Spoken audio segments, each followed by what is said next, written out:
How to create new folder?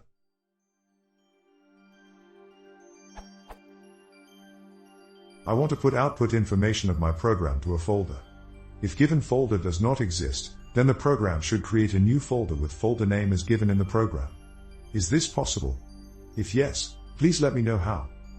Suppose I have given folder path like C:\program files \Alex and Alex folder doesn't exist, then program should create Alex folder and should put output information in the Alex folder.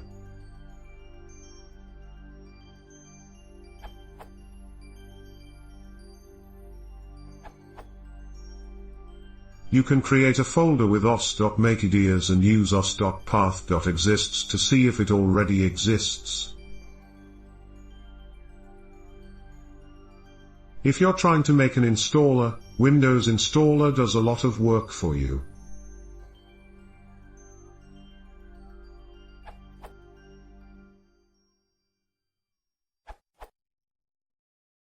Have you tried os.mkdir?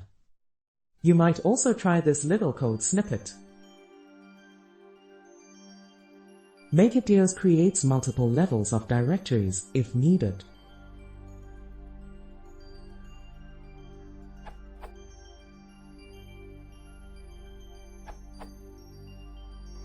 You probably want os.mkdir as it will create intermediate directories as well, if needed.